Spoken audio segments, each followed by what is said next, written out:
Isipin mo ito, mahal kong kaibigan. Gumising ka isang umaga, abutin mo ang iyong paboritong libro o ang ngiti ng iyong apo sa litrato. Pero lahat ay medyo malabo na. Parang may ulap sa gilid ng paningin mo. Nalulungkot ang puso mo dahil naaalala mo kung gaano kaliwanag ang lahat noon.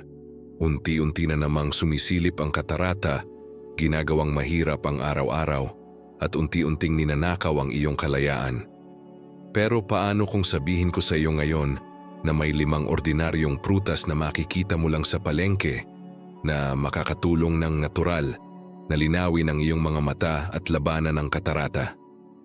Oh, narinig mo ng tama. Hindi ito mga himala mula sa malayong lugar. Ito ay simple at abot-kayang prutas na pinatutunayan ng siyensya na sumusuporta sa mas malinaw na paningin at nakikipaglaban sa mga sanhi ng malabong mata sa maraming matatanda tulad natin. Ngayon tatalakayin natin ng malalim kung bakit kailangan ng iyong mga mata ang mga prutas na ito habang tumatanda tayo at kung paano mo sila isasama sa iyong pang-araw-araw na gawain upang manatiling matalas ang iyong paningin at masiyahan sa bawat sandali kasama ang pamilya. Alam ko kung ano ang pakiramdam kapag nagsisimulang lumabo ang paningin. Nakakaapekto ito sa lahat, mula sa pagbabasa ng dyaryo hanggang sa pagluluto ng paborito mong ulam o kahit pagkilala sa mga mahal sa buhay mula sa kabilang kwarto. Pero ang magandang balita, maaaring suportahan ang iyong mga mata mula sa loob palabas sa pamamagitan ng iyong kinakain. Ang mga prutas na puno ng bitamina A, bitamina C, antioxidant, lutein at zeaxanthin ay parang natural na kalasag para sa lente at retina ng mata.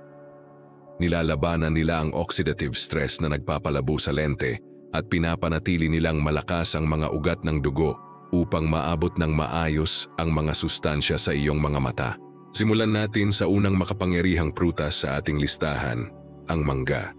O mangga ang matamis at makatas na tropikal na paborito na minahal natin mula pagkabata. Pero alam mo ba na ang masarap na prutas na ito ay superstar para sa kalusugan ng mata? Ang mangga ay puno ng beta-carotene na nagiging bitamina A sa katawan mo. Ang bitamina A ay mahalaga para sa kornea, ang malinaw na harapan ng mata, at tumutulong itong gumawa ng pigment na nagbibigay daan upang makakita ka ng maayos sa madilim na lugar. Para sa mga matatanda na may malabong paningin, ang sapat na bitamina A ay makakabawas sa panganib ng night blindness at sumusuporta sa pangkalahatang kalusugan ng kornea.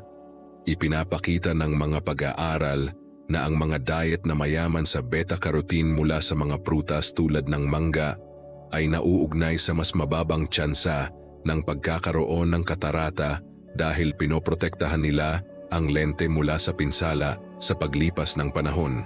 Isipin mo, isang katamtamang mangga ay nagbibigay ng mahigit 20% ng iyong pang-araw-araw na pangangailangan sa bitamina A, kasama ang bitamina C at E upang labanan ang mga free radical na nagpapabilis sa pagtanda ng iyong mga mata. Naalala ko ang sarili kong tiyahin, nasa late 70s na nagrereklamo araw-araw na pagod ang kanyang mga mata at parang foggy ang mundo. Nagsimula siyang kumain ng isang hinog na mangga tuwing hapon, hiniwa ng sariwa o ibinlend sa simpleng smoothie kasama ang isang saging at konting tubig. Sa loob ng ilang linggo, sinabi niya sa akin na nabawasan na ang pagkalabo at muling nabasa niya ang kanyang prayer book nang hindi na masyadong nakikisilaw. Hindi ito magic. Ito ay pare-parehong malusog na nutrisyon na nagbibigay sa kanyang mga mata ng kailangan nila. Narito kung paano mo maidagdag ang mangga sa iyong pang-araw-araw na buhay ngayon din. Pumili ng hinog pero matatag na mangga sa palengke. Karaniwang abot kaya at available ito sa buong taon sa maraming lugar. Balatan at hiwain ang isa sa umaga para sa almusal o i-blend ang kalahati ng mangga kasama ang saging at kaunting yogurt para sa creamy smoothie na parang treat, hindi gamot. Kung mahirap ang gumuya, durugin ito at gawing sauce na ilalagay sa oatmeal o kahit ihalo sa paborito mong pansit. Ang natural na asukal ay nagbibigay ng steady energy ng walang biglaang pagtaas At ang fiber ay nagpapanatili ng maayos na digestion na mahalaga dahil ang kalusugan ng bituka ay nakaaapekto sa kung gaano kahusay, masipsip ng katawan mo. Ang mga sustansyang iyon para sa mata, gawin itong ugali. Layunin ng isang mangga kada araw o kahit 5 sa isang linggo. Samahan ito ng maikling lakad sa umaga sa sikat ng araw upang tulungan ang katawan mong i-convert ng mas mabuti ang beta-carotene. At tandaan, ang consistency ang susi. Hindi naman bigla ang lumabo ang iyong mga mata, kaya bigyan mo sila ng oras na tumugon sa ganitong mapagmahal na pag-aalaga. Magsisimula kang mapansin ang mas matalas na focus, mas kaunting pagod kapag nagbabasa, at higit na kumpiyansa kapag gumagalaw sa bahay o hardin. Ang mangga ay simula pa lamang. Ito ang pundasyon para sa mas malinaw na paningin. Pero may isa pang prutas na darating na dadalhin ito sa susunod na antas gamit ang higit pang protective compounds na kailangan ng iyong mga mata habang tumatanda tayo. Hindi mo gustong palampasin ito dahil ito ay nagtutulungan ng maayos kasama ang mangga upang manatiling kristal na malinaw ang iyong lente. Kung patuloy ka pa ring nanonood at puno ng pag-asa para sa iyong mga mata, comment Mangga Magic. At ngayong napag-usapan na natin ang matamis na kapangyarihan ng mangga, hayaan mong ipagpatuloy natin ng maayos sa susunod na prutas na sinasabi ng maraming matatanda na kanilang sikreto para sa mas maliwanag at matalas na araw sa hinaharap. Papaya. Ang makulay na orange na prutas na ito ay parang malambing na yakap para sa iyong mga mata. Ito ay puno ng beta-carotene, vitamina C at mga espesyal na compound na tinatawag na lutein at zeaxanthin na gumagana bilang internal na sunglasses. Sinasala ang nakakapinsalang blue light at pinoprotektahan ang maselang makula sa likod ng iyong mata. Para sa atin na mahigit 60 taong gulang na may malabong paningin o maagang senyales ng katarata, ang papaya ay game changer dahil nakakatulong itong bawasan ang pamamaga at oxidative damage na nagpapalabo sa lente sa paglipas ng panahon. Patuloy na ipinapakita ng mga pag-aaral na ang mga taong kumakain ng prutas na mayaman sa mga carotenoid na ito ay may significantly na mas mababang panganib ng pagunlad patungo sa malubhang pagkawala ng paningin. Sa isang pag-aaral, natuklasan na ang pagtaas ng paggamit ng vitamina C at beta-carotene mula sa mga pinagmulan tulad ng papaya ay makakabagal sa pagbuo ng katarata sa pamamagitan ng pagsuporta sa mga protina sa iyong lente upang manatili silang malinaw sa halip na magsama-sama. Ang aking kapitbahay na si Tito Ben, 72 taong gulang, ay dating umiiwas magmaneho sa takip silim dahil lahat ay parang hazy.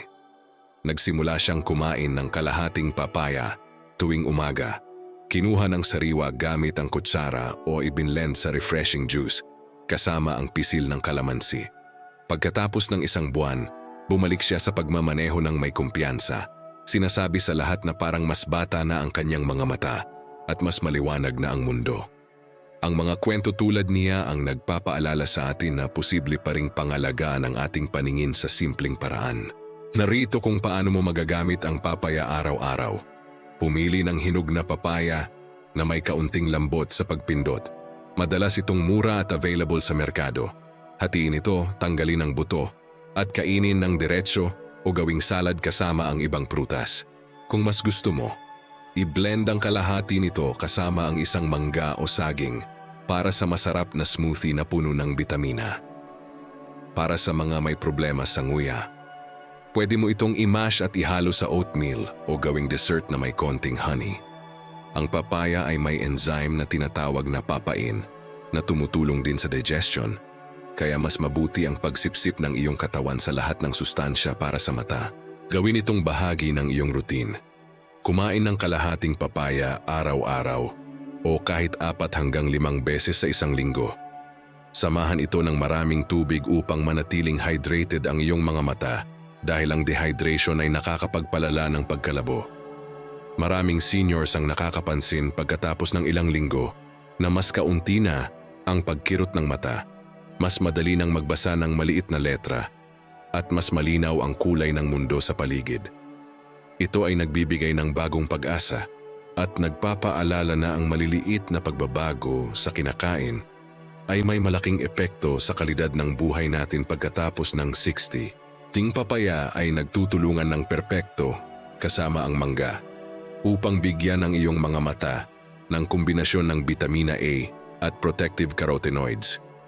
Pero may isa pang prutas na dadagdagan pa ang proteksyon na ito gamit ang mataas na antas ng vitamina C na nagpapanatili sa mga ugat ng dugo sa mata na malakas at malusog.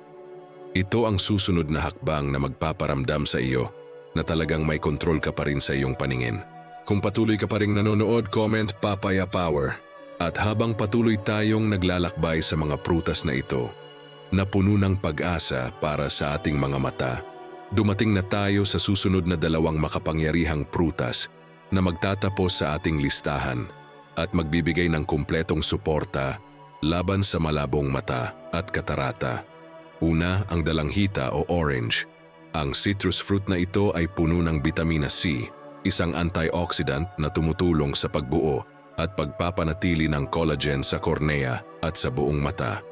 Ang vitamina C ay nagpoprotekta sa mga ugat ng dugo sa retina laban sa pinsala at nakakatulong itong mabawasan ang panganib ng pag-unlad ng katarata ng malaki.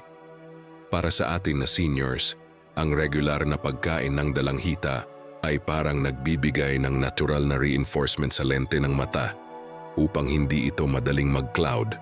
Maraming pag-aaral ang nagpapakita na ang mataas na paggamit ng vitamina C mula sa citrus fruits tulad ng dalanghita ay nauugnay sa mas mababang tsansa ng age-related cataracts. Isang matandang kaibigan ko na si Lola Carmen, 75 taong gulang, ay madalas magreklamo na parang may veil sa kanyang paningin kapag nagbabasa.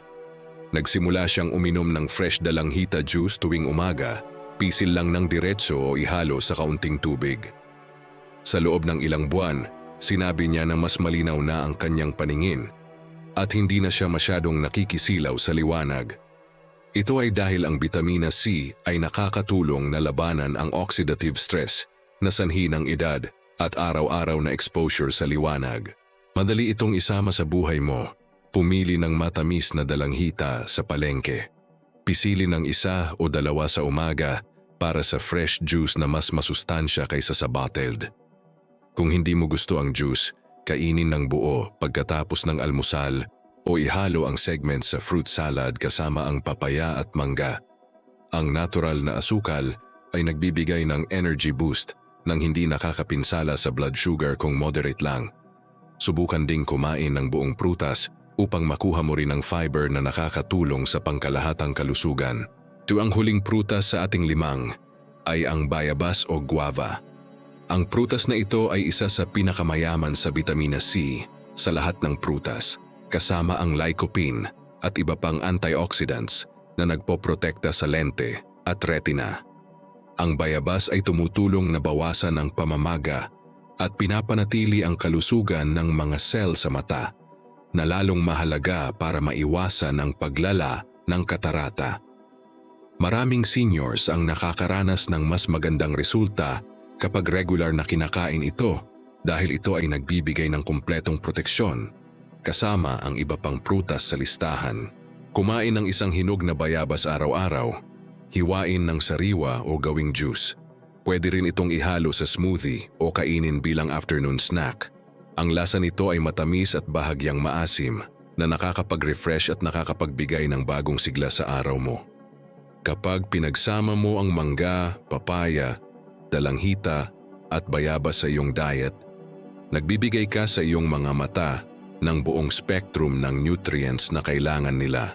Vitamina A para sa malinaw na paningin, vitamina C para sa proteksyon, at lutein zeaxanthin para sa filter laban sa mapaminsalang liwanag. Sa kabuuan, ang 5 prutas na ito, mangga, papaya, dalanghita, bayabas, at isa pang karagdagang tulad ng kiwi o strawberry kung available, ay nagbibigay ng natural na paraan upang suportahan ang iyong paningin. Gawin itong bahagi ng iyong pang-araw-araw na pagkain, manatiling consistent, at pagsamahin sa magandang pahinga, sapat na tubig at regular na check-up sa doktor. Hindi mo kailangang harapin ang malabong mata ng walang pag-asa. May mga simpleng hakbang ka pa ring magagawa upang tamasahin ang malinaw na paningin at masaya na buhay pagkatapos ng 60. Salamat sa pagtitiyaga mong panoorin ang buong video. Kung nakatulong ito sa iyo, huwag kalimutang i-like ang video upang makatulong din sa ibang seniors na makita ito. Mag-subscribe sa channel kung gusto mong mabuhay ng pinakamahusay pagkatapos ng 60 at makatanggap pa ng maraming tips para sa malusog na buhay. Ibahagi ang iyong karanasan sa comments. Alin sa mga prutas na ito ang plano mong subukan muna? At kung narating mo ang dulo, comment, "Done na!"